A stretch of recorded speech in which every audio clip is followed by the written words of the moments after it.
Hi everybody, welcome back to the Ancient Warfare 2 Mod Spotlight with me, Sid, part 3. Last episode we looked at the automation, the machines that go with Ancient Warfare, and how we can use those to power the various farms and the various options we have. This episode we're going to get into the military side of things, but before we do that we have got some more NPC cover to do, and this gets a little bit complicated.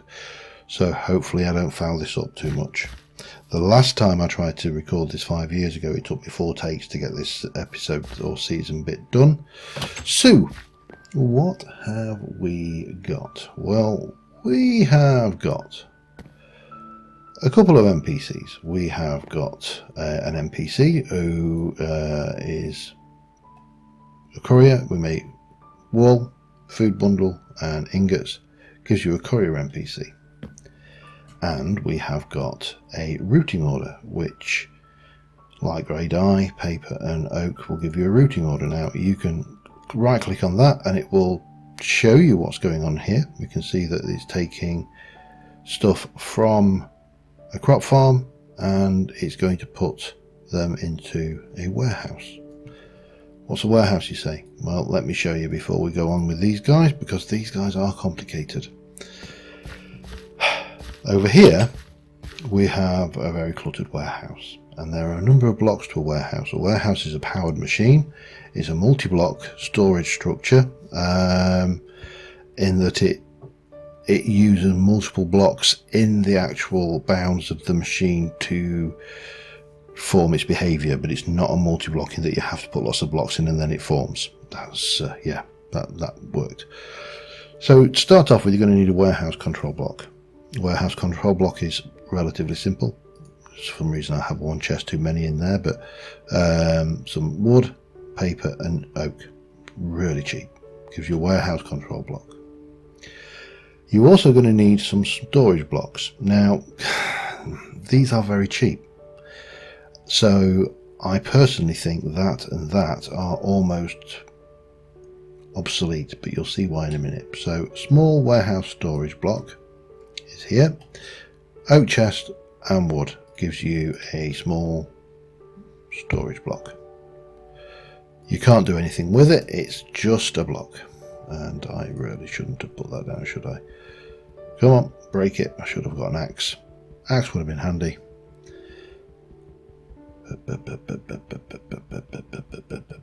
Break and gone.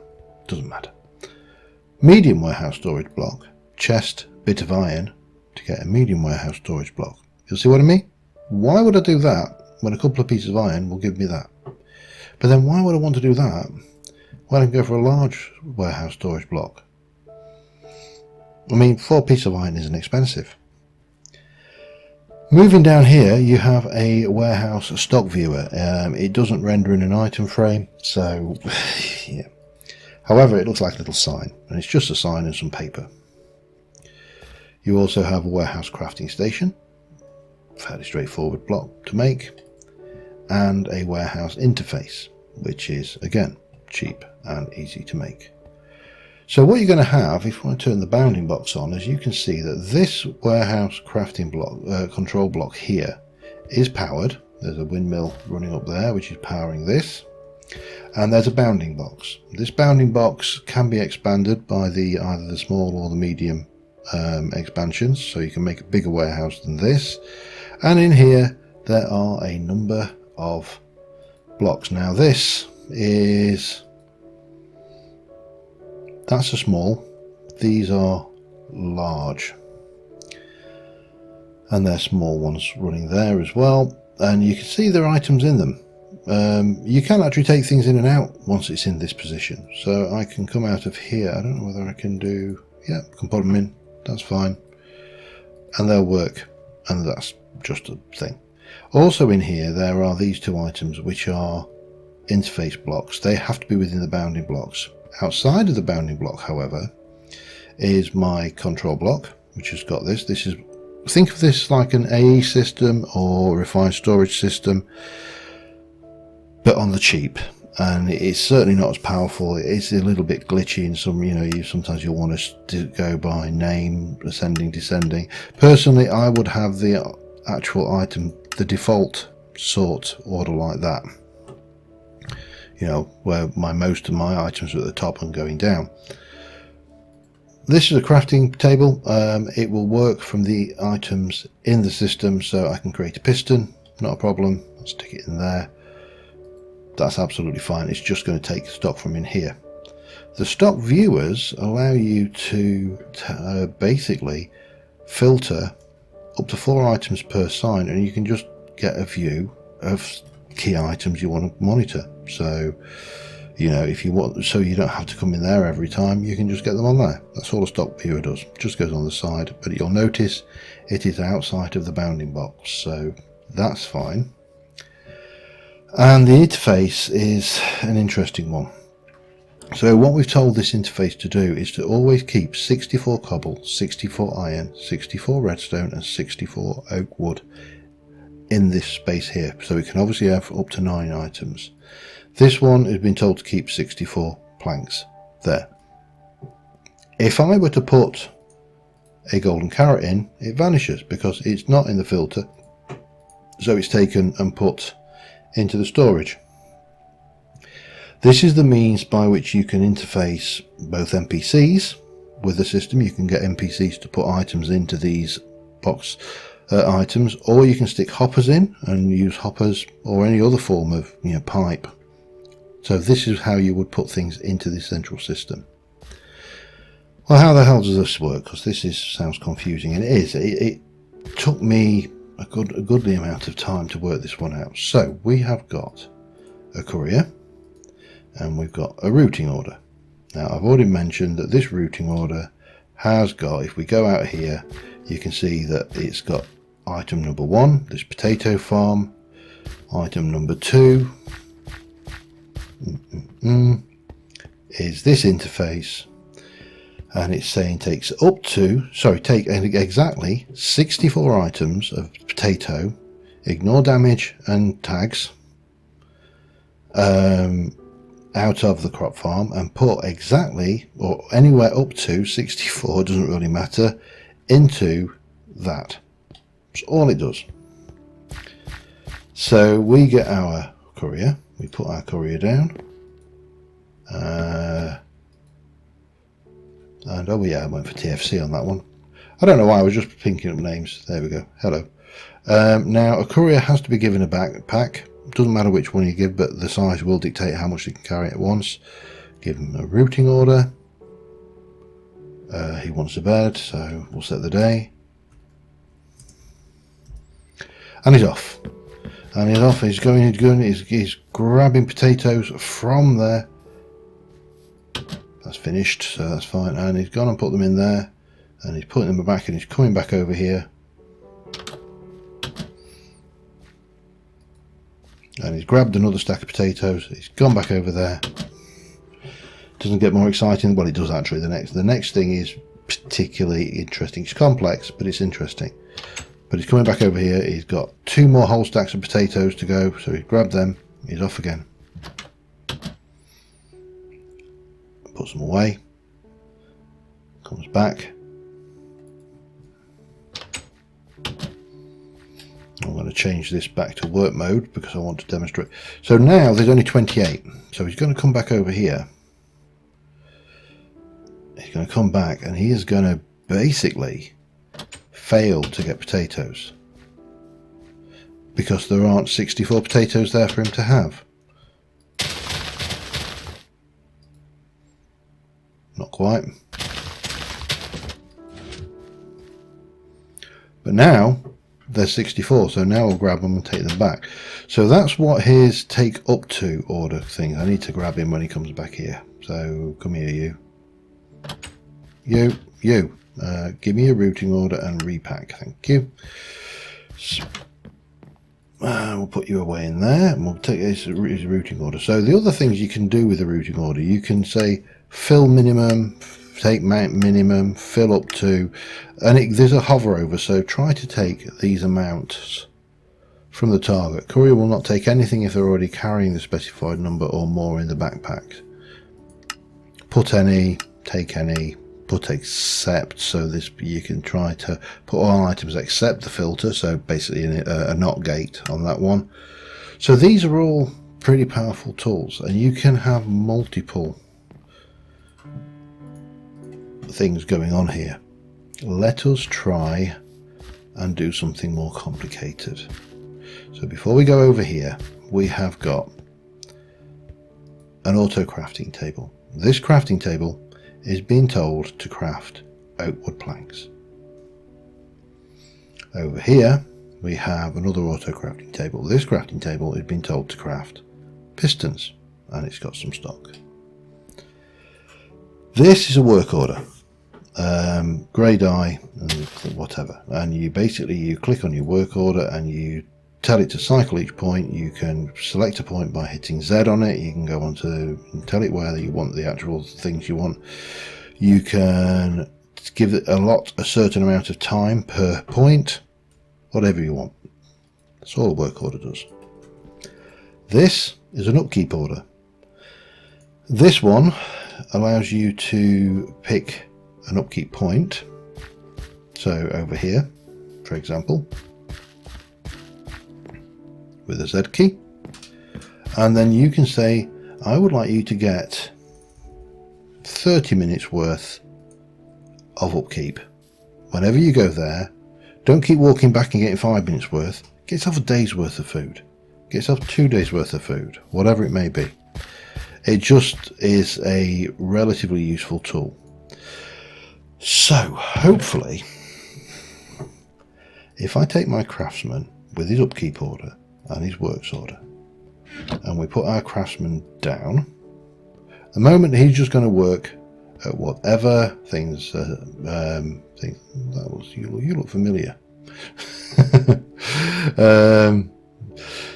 And we can say we'd like you to have an upkeep order and we'd like you to have a work order. So the works order, in fact, let me just show you what I've got in there. The works order is work and cycle each of those points equally. So you're going to work there for a while, and he's making wood, and then I'll come over here and I'll start making pistons eventually. What's so great about that? Well, the nice thing is when you get to this guy, so I've got a courier with a routing order. So this routing order is fairly complicated. So what I've told him to do is at the warehouse interface, take up to, which is basically take these amounts from the target. It will not take anything if they're already carrying the specified number. Take up to 64 of each of these items from that interface, and remember they were stocked with that. Then come to this table here and fill up to 64. So as long as this is 64, it will not put anything in. There will never be more than 64 oak planks in there. Then from the same thing, take from the down position 64 oak planks, and then go to this position and put all of the items in you need to make a piston up to again, and then take any pistons that are waiting and put them into the warehouse. Let's set this guy off. Hey, he's a big guy. Off he goes. So he's off to go and grab some stuff. Eli, I'm going to just borrow your works order, and I'm going to set you to 1 minute there. In fact, 30 seconds on each. Let's do that.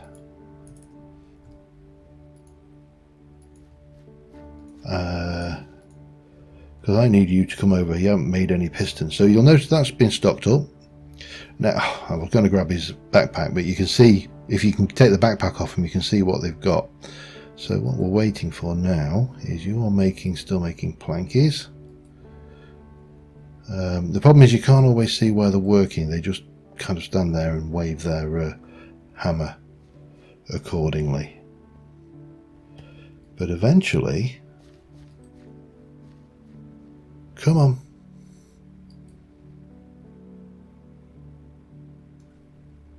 Why are you not doing my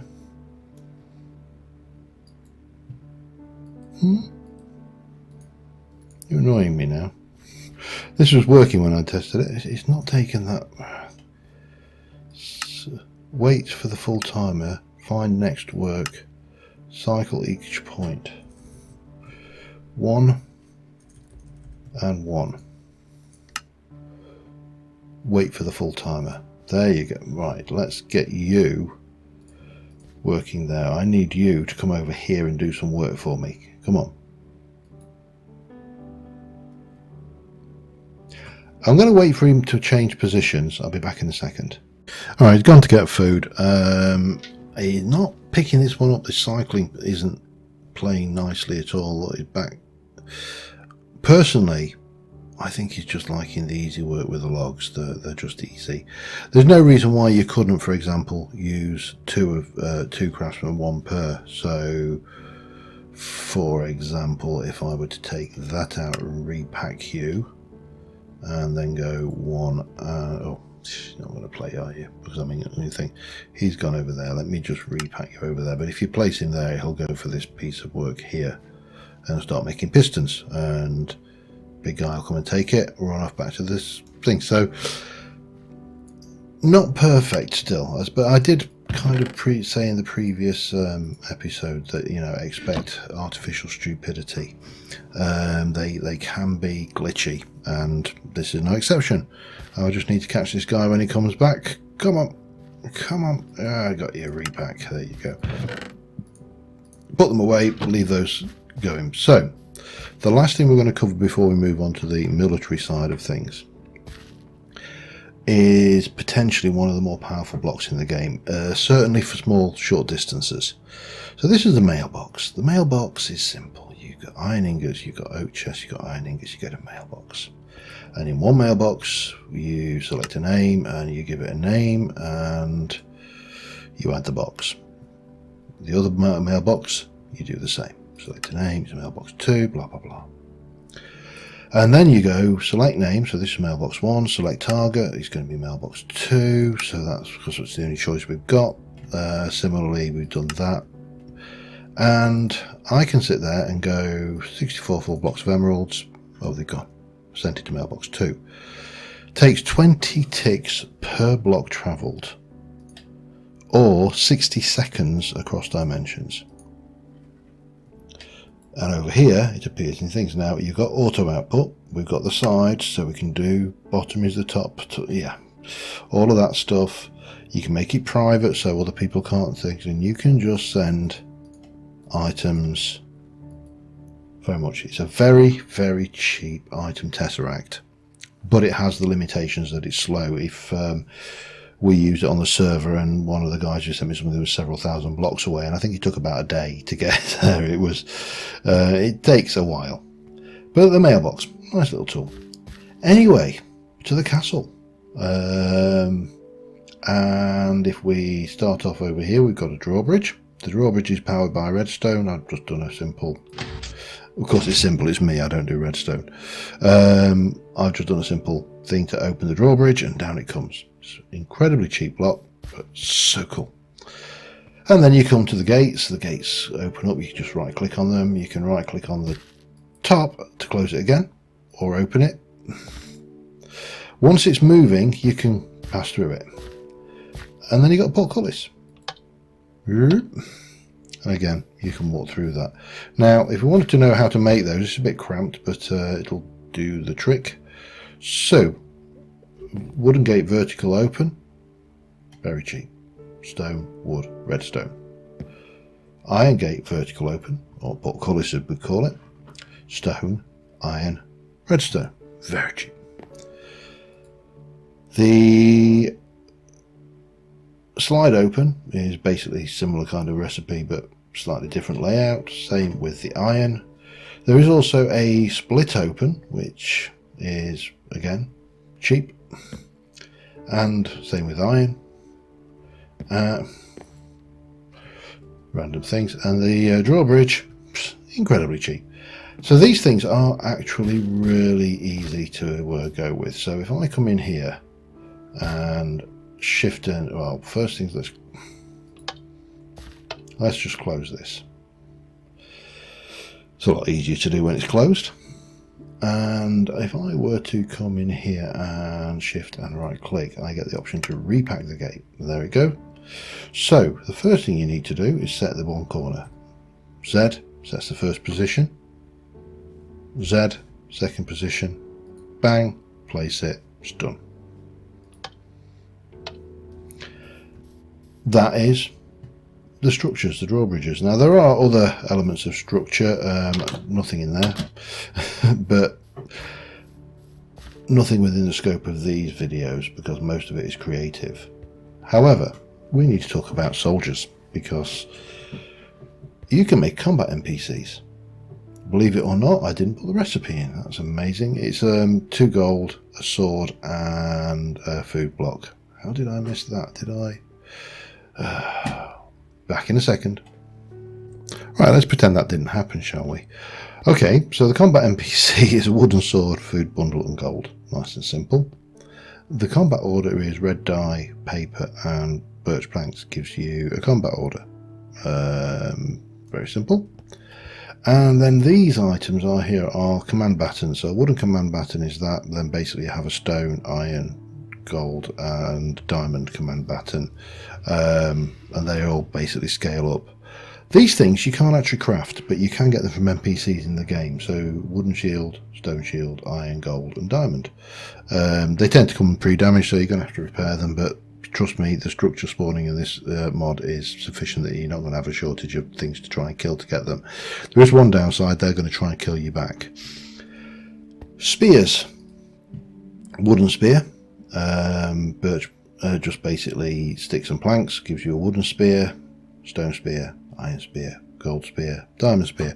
These have got a good long reach on them, so you've got a longer combat reach on all of these. The poleaxe is, or halberd, similar kind of thing, available in all the things. And then you've got the wooden lance, which is like that, and again the same for these. These do more damage if you're mounted, so those are all there. But what can you actually do with a combat NPC? Well, let me again just push the time today, and I have got, if I can get my archer, we should have a food point set up here, so there's plenty of food for our things. And there we are, there's Neve, and we're going to start off, keep it simple. There's a zombie with no AI. Not a brilliant shot. Now these guys do level up as well, so they get better and tougher. So yeah, that's, but oh, yeah, that was a better shot. Come on, that wasn't even the same postcode. Better. Oh, no, a bit high, bit high, bit high. Yeah,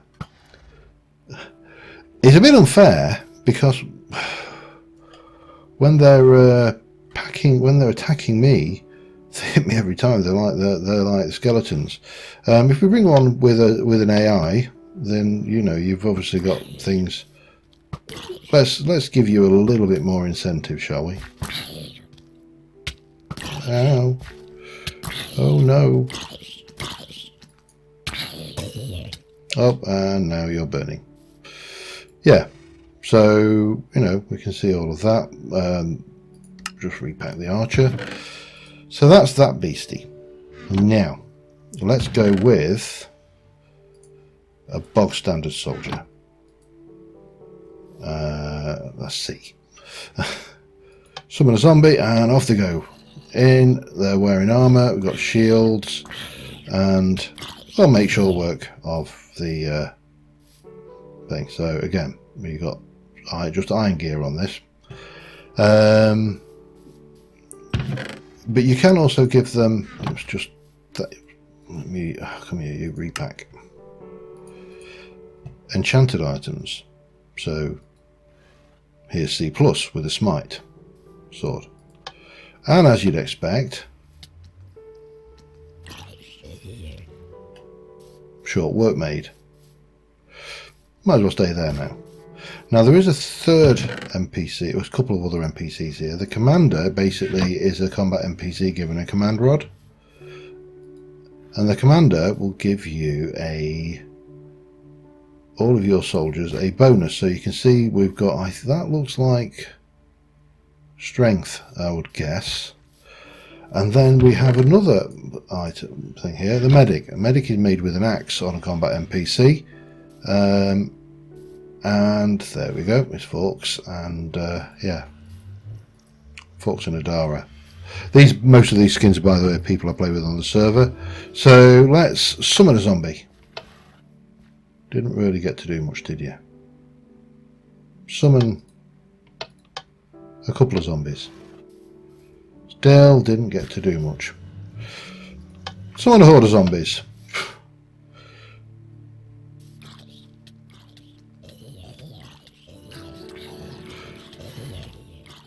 That is, I can't remember how many, it was quite a few zombies. But yeah, so those are your combat NPCs. Now I'm going to just get and repack you, and I'm going to repack you, and we'll repack you for now, because the last thing I want to cover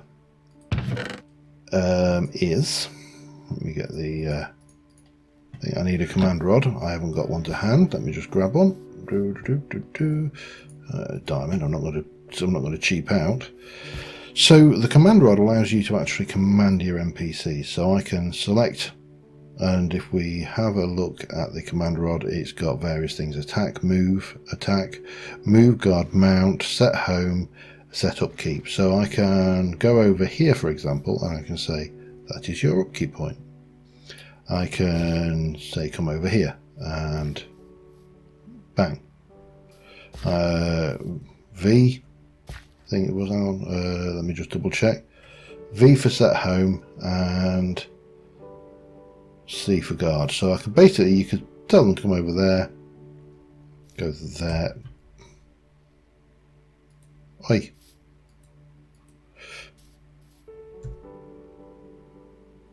It is C, isn't it? Oh, C.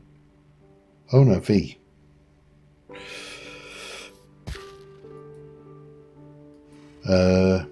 What's going on with this? Clear command, Z. Oh yeah, there we go. It's just, but it's possible, yeah, you don't recognise, these are blocks that you don't recognise as standable on. So you can set them point and get them to move around like that, but what you can do, which I think is really cool,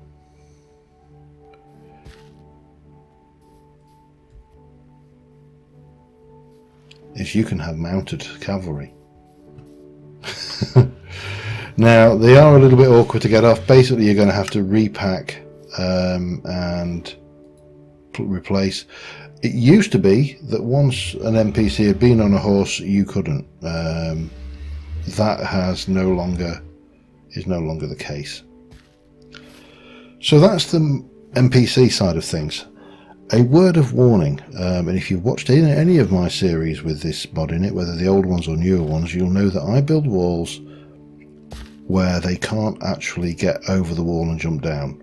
These guys, if I put one of those NPCs up there and there was a zombie down here, they'd just come thump and probably kill themselves. So I tend to build covered walkways where they can't get over the edge. They have to take the paths that we've given them. So yeah, remember, artificial stupidity. But that's the combat module, or at least that's the combat NPCs. So let's move on to the next part and go and have a look at the weaponry and the new siege weapons and the vehicles module, which is completely new, and that will be in part 4. So until next time, thanks for watching guys, and bye for now.